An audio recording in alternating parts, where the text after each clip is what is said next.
아늑한 골방에 들어서면 왠지 기도하고 싶어지는 것 같아요. 안녕하세요, 함다입니다.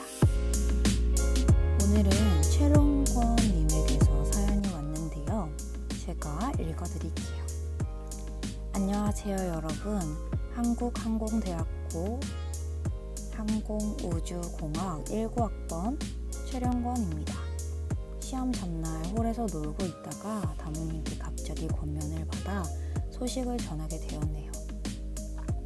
요즘은 시험 공부하기 싫어서 그냥 있는 게 전부네요. 스스로 공부가 우상이라고 생각했던 지난 날도 있었는데 이번 학기를 보니 정말 아닌 것 같아요. 탁구를 잘 치고 싶다면 회관에서 공부하시길 바래요. 실력 정말 많이 늘 거예요. 이번 학기는 저에게 역대급으로 힘들었던 학기였던 것 같습니다. 1년간 휴학 후 다시 펜을 잡았기에 적응하는 것도 어려웠고 여러 변화된 삶의 모습들과 여러 사건들을 통해서 쉽지 않은 한 학기를 보냈습니다. 공부도 잘 안 되고 스트레스는 이미 허용치를 넘어섰고 체력마저도 바닥이 되는 채 하루하루를 보냈던 것 같습니다. 하지만 이런 고난의 시간들을 통해 더욱 하나님을 바라보게 되었습니다. 내 안에 있던 많은 우상들을 제 눈으로 직접 보게 하셨습니다. 그리고 이 우상들을 내려놓게 하셨고요. 여러 미디어와 내가 편한 관계들 속에서만 사는 게 아니라 결단하는 마음으로 하나님 앞에 나아갈 수 있도록 저를 이끌어 주셨습니다. 덕분에 힘들지만 정말 감사한 한 학기였습니다. 혹시 여러분들 중에서도 너무나 힘든 시간을 보내고 계신 분이 있으시다면 이후에 굉장히 크게 역사하실 하나님을 조금이나마 바라볼 수 있었으면 좋겠습니다. 제가 많이 기도하겠습니다. 우리 영건 형제님 정말 힘든 한 학기를 보냈군요. 그럼에도 하나님 앞에 나아가는 시간이 되어 감사하다라는 고백이 참 감동적이네요. 그리고 탁구 실력도 많이 늘었다니 그 또한 감사합니다. 그럼 이어서 오늘 말씀을 보겠습니다. 오늘 말씀은 요한일서 4장 1에서 6절 말씀입니다. 사랑하는 자들아 영을 다 믿지 말고 오직 영들이 하나님께 속하였나 분별하라. 많은 거짓 선지자가 세상에 나왔음이라. 이로써 너희가 하나님의 영을 알지니 곧 예수 그리스도께서 육체로 오신 것을 시인하는 영마다 하나님께 속한 것이요 예수를 시인하지 아니하는 영마다 하나님께 속한 것이 아니니 이것이 곧 적그리스도의 영이니라. 오리라 한 말을 너희가 들었거니와 지금 벌써 세상에 있느니라. 자녀들아 너희는 하나님께 속하였고 또 그들을 이기었나니 이는 너희 안에 계시니가 세상에 있는 자보다 크심이라. 그들은 세상에 속한 고로 세상에 속한 말을 하매 세상이 그들의 말을 듣느니라. 우리는 하나님께 속하였으니 하나님을 아는 자는 우리의 말을 듣고 하나님께 속하지 아니한 자는 우리의 말을 듣지 아니하나니 진리의 영과 미혹의 영을 이로써 아느니라. 오늘 본문은 영들을 시험하라는 멘트로 시작합니다. 왠지 긴장되죠. 이는 신자가 평생에 걸쳐 해야 될 영적 전쟁에 대해 암시합니다. 하나님의 자녀 되면서부터 시작된 이 전쟁은 지금도 우리에게 여전히 유효합니다. 한창 깡이 유행할 때 비팬들이 적은 시무 20조가 있었어요. 꾸러기 표정 금지, 입술 깨물기 금지, 윙크 금지 등등 비의 10년차 진성 팬이 적은 직원이었는데요. 보고 되게 공감했던 기억이 납니다. 오늘 본문에서는 적그리스도와 영적 전쟁을 하는 우리가 유념해야 될 시무 3조를 살펴볼 수 있습니다. 오늘 말씀을 통해 어떤 자세로 영적 전쟁을 감당해야 하는지 배우는 시간이 되면 좋겠습니다. 시무 1조 대상이 예수님의 신성과 인성을 인정하는지 확인할 것. 사랑하는 자들아 영을 다 믿지 말고 오직 영들이 하나님께 속하였나 분별하라. 많은 거짓 선지자가 세상에 나왔습니다. 이로써 너희가 하나님의 영을 알지니 곧 예수 그리스도께서 육체로 오신 것을 시인하는 영마다 하나님께 속한 것이요 예수를 시인하지 아니하는 영마다 하나님께 속한 것이 아니니 이것이 곧 적그리스도의 영이니라. 오리라 한 말을 너희가 들었거니와 지금 벌써 세상에 있느니라. 초대교회에는 두 가지 큰 이단이 있었습니다. 그노티시즘과 에비오니즘입니다. 그노티시즘은 신령한 것만 추구하는 오늘의 신비주의와 같은 부류입니다. 그들은 육체를 부인하고 영적인 것만 좋아했어요. 에비오니즘은 정반대로 물질주의, 자유주의적인 경향이 있었습니다. 그 당시 이단을 구분하기 힘들었던 이유는 모습이 그럴싸해 보이기도 했고 실제로 말하는 것도 그럴싸해 보였기 때문입니다. 그리고 어느 일면 그들은 영감에 의해 움직인다고 표현합니다. 6절에 미혹의 영에 의해서 움직인다는 표현처럼 말이죠. 그들은 하나님께 속한 것이 아닙니다. 그렇습니다.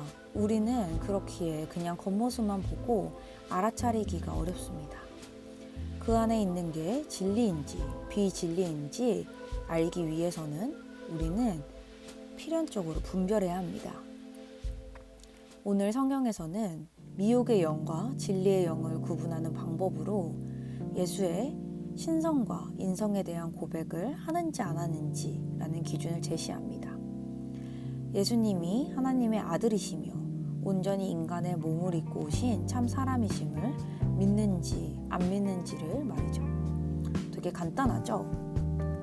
예수님의 신성과 인성에 대한 인정은 예수님의 정체성에 관한 논의입니다.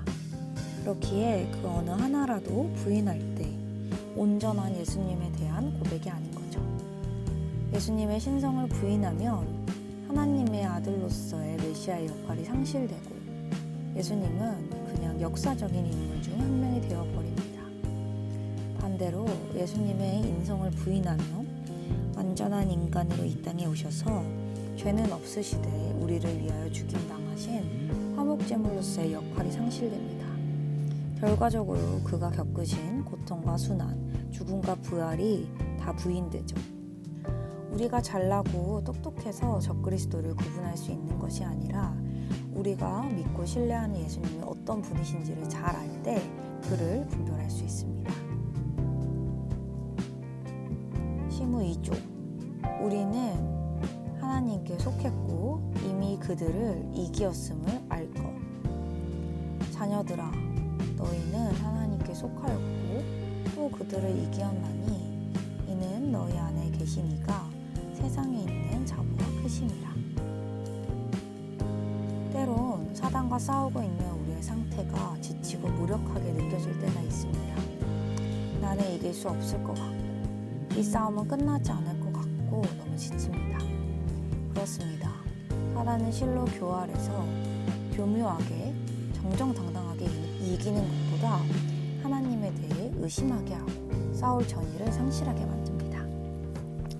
아담과 하와를 유혹하던 뱀의 모습에서 알 수 있죠. 그렇지만 하나님은 이미 승리하셨습니다. 하나님이 적그리스도보다 크십니다. 우리는 그 큰 자에 속한 자입니다. 우리는 이기는 싸움을 하는 중입니다. 이미 승리한 싸움을 하는 중입니다. 섣불리 겁먹지 마세요. 커 보여도 내 눈에야 커 보이지 하나님보다 큰 자는 없습니다. 다만 우리가 해야 할 것은 전쟁 중임을 인식하고 분별하고 승리한 것입니다. 사단의 교묘한 속임수에 전의를 상실하지 마세요. 승리를 의심하지도 마십시오. 우리는 다 이긴 판을 싸우고 있는 자들입니다. 시무 3조. 세상이 우리 말을 안 들어주고 다른 말을 할 테지만 주눅들지 말고. 그들은 세상에 속한 고로 세상에 속한 말을 하매 세상이 그들의 말을 듣느니라. 우리는 하나님께 속하였으니 하나님을 아는 자는 우리의 말을 듣고 하나님께 속하지 아니한 자는 우리의 말을 듣지 아니하나니 진리의 영과 미혹의 영을 이로써 아느니라. 우리는 왠지 내 이야기를 들어주지 않고 도리어 큰 소리로 다른 이야기를 하면 급격하게 자신감이 떨어집니다. 특히나 그런 이야기를 하는 대상이 화려하고 뭔가 대단해 보이는 세상이면 더 말이죠. 내 얘기를 들어주지 않기에 내가 뭐를 잘못했나? 내가 하는 게 잘못된 건가? 하고 주저하게 됩니다. 그리고 세상에서 들리는 소리가 커지고 많아질수록 그 의무는 왠지 나 스스로에게 또 하나님에게 향하게 됩니다. 그렇지만 아닙니다. 여러분, 우리는 진리 위에 굳게 서 있습니다. 그것을 알지 못하는 건 세상이죠. 합리가 진리를 보증하지 않으며 동시에 다수의 발언이라고 진리인 것도 아님을 오늘 본문은 명확하게 경고하고 제시하고 있습니다. 그들이 하나님의 말을 듣지 않는 이유는 하나님께 속하지 않았기 때문이죠. 여러분, 그렇기에 미혹의 영에 속한 건지 하나님의 영에 속한 건지 분별하십시오. 하나님께 속하지 않는 자들이 내 이야기를 듣지 않을 거라는 걸 나는 알고 있었어. 그리고 하나님을 알지 못하는 자들이 이 세상에서 그릇된 말들로 나를 미혹할 거를 알고 있었어. 라고 이미 안 채로 가서 싸우십시오. 분별하고 미혹되지 마시고 나아가 싸우고 승리하세요. 이 시간 권면하기 원하는 거는 우리 안에 드는 이 생각들을 한번 적어보았으면 좋겠습니다. 나에게 드는 생각과 가치들을 한번 다 적어보고 분별해봐요. 어떠한 생각들을 이러한 하나님께서 가르쳐 주신 예수 그리스도의 영에 속한 건가 아닌가 한번 분별해보고 예수님의 신성과 인성을 잘 인정하고 있는 생각인지 아닌지 분별해보고 또 혹은 내가 전의를 상실하게 하고 있지는 않은지 분별해봅시다. 그래서 내가 지금 무엇을 신으로 섬기고 있는지 예수님을 나의 가장 모든 걸 아시는 대장으로 삼아서 이 전쟁을 승리할 것이라는 걸 알고 하고 있는지 적어보면 좋겠습니다. 신은 죽었다라는 발언으로 유명한 니체는 저에게 굉장히 지적인 느낌을 갖고 있었던 철학자 중 하나였습니다. 그래서 저도 한번 이를 분별해 보았는데요. 이번 메시지를 준비하다가 니체 책을 좀 읽을 일이 있었습니다. 책에서 이렇게 이야기를 하더라고요. 예수는 인간을 죄로부터 구원하기 위해서가 아니라 어떻게 살아야 하는가를 보여주기 위해서 그가 살아왔고 그가 가르쳤던 대로 죽음을 택하였다. 예수가 십자가에서 보여주었던 그의 태도는 하나님의 아들로서 신성의 가치가 아니라 그가 인류에게 남겨놓은 바로 위대한 삶의 실천이었다 라고 말합니다. 되게 그럴싸해 보이는데 니체는 이 말에서 예수님의 신성을 부인해요. 실제로 니체는 인간 예수로서의 그 살아온 업적에 대해서는 굉장히 높게 치하했다고 해요. 그러나 하나님의 아들로서의 예수님은 인정하지 않습니다. 이렇게 예수님의 신성과 인성을 인정하느냐 마느냐는 우리가 마주하고 있는 수많은 생각들에 분별할 수 있는 굉장히 좋은 기준이 됨을 저도 느꼈습니다. 말씀을 맺겠습니다. 실로 나타날 거라 했던 적그리스도는 이미 세상에 만연합니다. 그들은 예수님의 신성과 인성을 부인하고 세상은 그 가르침을 환호하죠. 그렇지만 우리는 그리스도인으로서 영적 전쟁을 해야 합니다. 비록 세상이 우리의 말을 듣지 않을지라도 하나님께서 우리에게 그들을 분별할 지혜를 주셨고 무엇보다 이미 승리를 선포하셨습니다. 두려워하지 말고 마주하여 승리하는 우리 되기를 소망합니다.